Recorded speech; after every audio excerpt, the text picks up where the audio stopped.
everyone, and welcome to our Bible study on Cherished by the King. We have been for the last few weeks been studying the unnamed woman in the Bible who encountered Jesus, and they were all in the New Testament. And today's story, we are going to look at the woman in Matthew chapter 15, who's simply known as the Canaanite woman or the Gentile woman.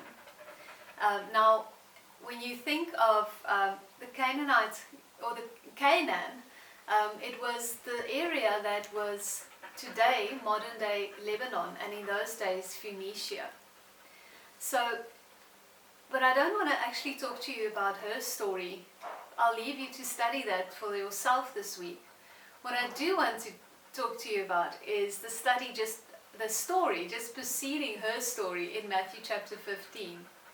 And it was when Jesus was accused by the teachers of the law and the Pharisees that his disciples did not keep to the ceremonial cleansing, the washing of the hands before they ate a meal. And what we must understand about the book of Matthew is that Matthew, as an ex-tax collector who then turned to a follower of Christ, wrote to the Jews and to prove to them that Jesus was in fact the Son of David and the Messiah. So often you'll see in the book of Matthew that what is mentioned is the rituals, the laws and the prophecies, and obviously Jesus came as a fulfillment of all these laws and prophecies. And I'm quite sure that is why the Pharisees and the teachers of the law were baffled by Christ, because how could this teacher of the law, or this rabbi, this great rabbi, ignore the fact that some of his disciples don't wash their hands before they eat? See, they believe that if you didn't wash your hands before you ate, and I mean that's very basic hygiene, it's almost the first thing a toddler learns is to wash his hands before he eats a meal. God was essentially protecting his people by giving them this law. But the Jews took it one step further, and they believed that you would be defiled, like you would become unclean if you didn't wash your hands before you ate. And Jesus tells them, and he responds to them in Matthew chapter 15, verses 7 to 9, and he says to them, Isaiah was right when he prophesied about you. These people honor me with their lips, but their hearts are far from me. They worship me in vain, and their teachings are merely human rules. And you can see this so often with the teachers of the law and the Pharisees that encountered Jesus. They put so much weight on the laws and on the rituals themselves that they completely forgot about the heart. Jesus completely flips their worlds around, turns it upside down and inside out. And even with this fact, he says to them, it's not about what you take from the outside in, it's what comes from the inside out. And I want to read to you Jesus' response to them in verses 18 to 20. He says, but the things that come out of let me read from verse 17. He says, don't you see that whatever enters the mouth goes into the stomach and then out of the body? A very graphic image that Jesus uses to explain this to them.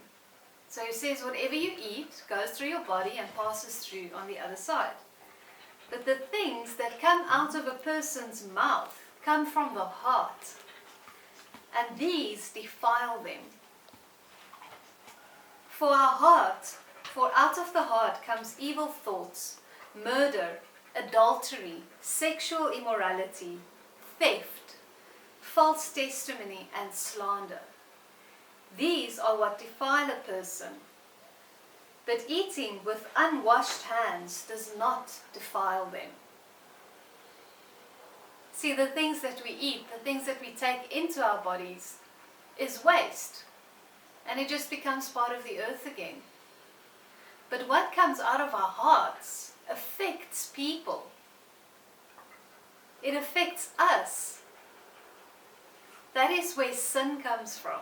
And this is what Jesus is saying to them. Is they put so much emphasis on the human rules and the laws, but they forget the fact that their hearts are where the real problem lies. See, you flush your waste away and it's gone. But you can't really take back a word of slander.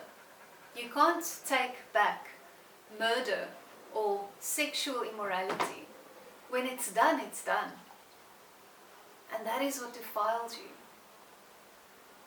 See, Jesus was preparing them because in the very next encounter where Jesus encounters this Canaanite woman, just the fact that she was a Canaanite woman meant that she was defiled. She was unclean. Not worthy to even be part of God's people, or even to be talked to or considered. So I think Jesus was preparing people to realize that it's going to come from the heart. Because Jesus is going to encounter a woman, a Canaanite woman, a Gentile woman, an unclean, defiled woman. And his faith is going to impress him so much that he's going to say to her, your faith is great, and your request is granted. So enjoy your study this week, and remember the words of Jesus, that it's not what you put into your body that makes you unclean, but rather what comes out of it. Okay, until next time, goodbye.